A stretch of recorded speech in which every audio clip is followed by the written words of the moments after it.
Este miércoles 6 de julio en la Universidad de la República en Paysandú, en la sala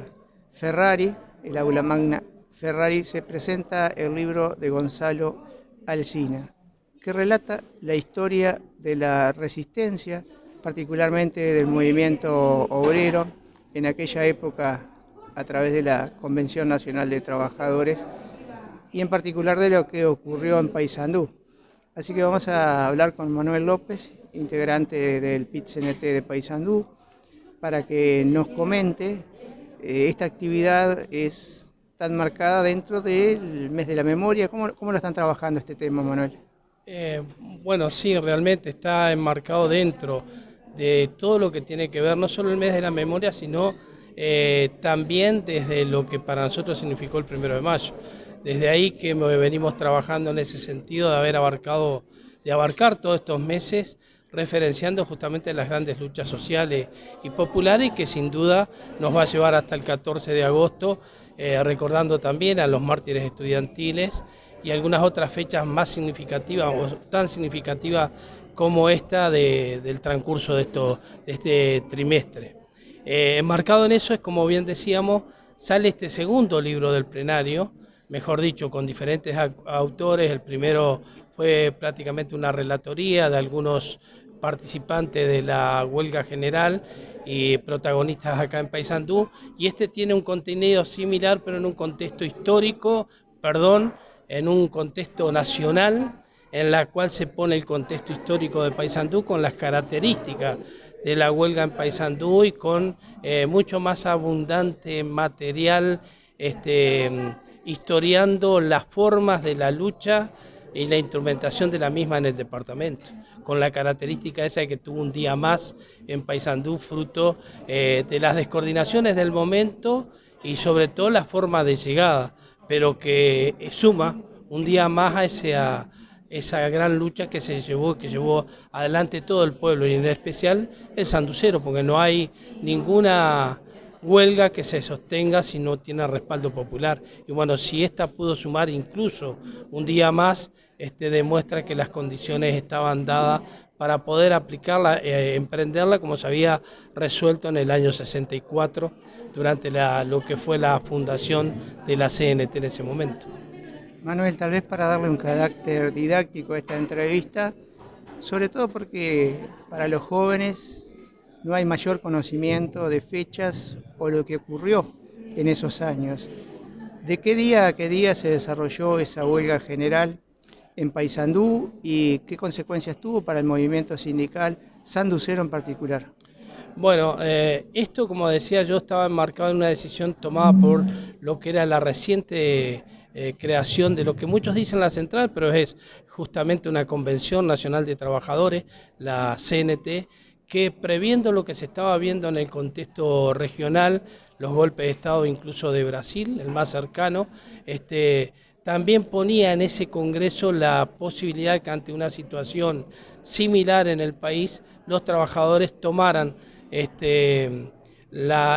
este sentido la lucha de enfrentar el propio golpe, marcándola e hiriéndola de muerte a lo que fuera la naciente dictadura que ocurrió justamente un 27 de junio de 1973. Bueno, la huelga se inicia en ese mismo momento, que era lo que estaba resuelto. Puede haber algunas condicionantes o algunas diferencias en cuanto al ajuste. Hubo muchos gremios que incluso hacían preparación de lo que podía ser la ocupación de los centros de trabajo, y también hubo ejercicio de los propios trabajadores en la forma, en un departamento como el de Montevideo, de llegar. En ese momento no había los medios de comunicación que hay ahora, la forma más fácil de llegar, y era justamente en motocicleta, en bicicleta, los trabajadores medían distancia, tiempo para llegar a estar ayudando a la organización de lo que era la huelga general con la ocupación de los centros de trabajo. Entonces, desde el 27 de junio hasta el 12 de julio se lleva adelante lo que es la huelga, y lógicamente que en Montevideo funcionó algunos días dentro de lo que fue el sindicato del vidrio, porque los compañeros todos de la convención estaban requeridos por la naciente dictadura y por la reciente dictadura, y los compañeros tenían que estar en la clandestinidad, que era pasar a ocultarse en casas de compañeros, en casas incluso de políticos de otros sectores, porque acá hay que reconocer que hay todo el movimiento, todos los sectores políticos jugaron un papel importante también en el respaldo a la lucha que llevaron adelante los trabajadores y también en la lucha para derrocar la dictadura. No en su totalidad, sectores del Partido Colorado, del Partido Nacional, que tiene sus muertos también, y lógicamente que la izquierda, que estaba en un proceso de unidad, que termina en lo que hoy todos conocen como el Frente Amplio, con conglomerados importantes de sectores de izquierda y que también coordinando con el movimiento sindical se hacían todos los esfuerzos para desde un principio derrocar lo que era la dictadura instalada en el país. Es la primera huelga que se hace, por lo menos que tenemos noticia nosotros en el mundo, con uno de los puntos, el primer punto de la plataforma reivindicativa era justamente que cesara inmediatamente el golpe de Estado y se abrieran las libertades cívicos y sociales y políticas que el dictador del momento, Juan María Bordaberry, junto con los mandos militares, estaba justamente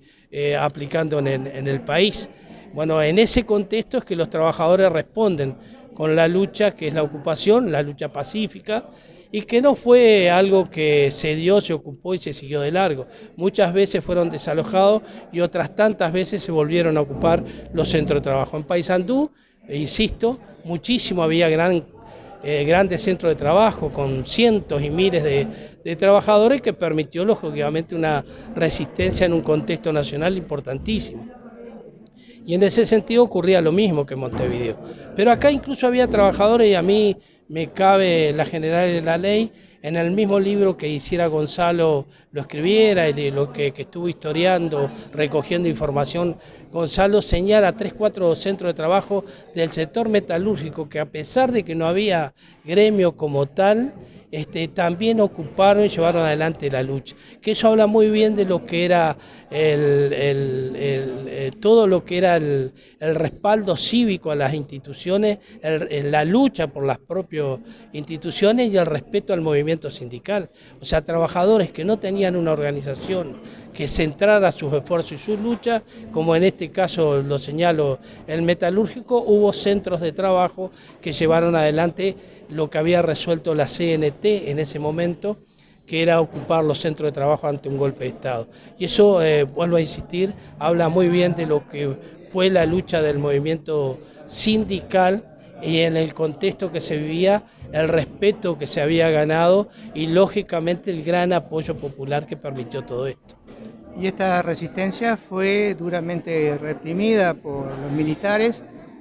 por la dictadura cívico-militar. A veces es importante recordar que también los civiles determinados civiles estuvieron involucrados en el golpe de Estado. Detenciones arbitrarias, torturas, desapariciones. Y muertes, asesinatos como la de Ivo Fernández, un trabajador portuario, estudiante de medicina, que tenía la responsabilidad de la conducción del gremio portuario y que fue detenido junto a otros 20 compañeros, 19 más el 20, que fue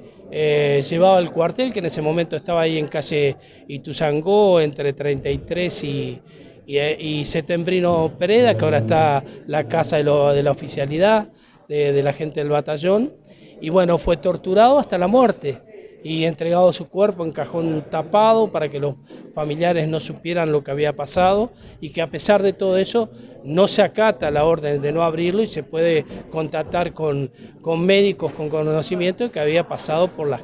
peores torturas que habían determinado su deceso. Bueno, esa muerte también la pagamos, y lo que vos bien decís, cientos de compañeros y compañeras que fueron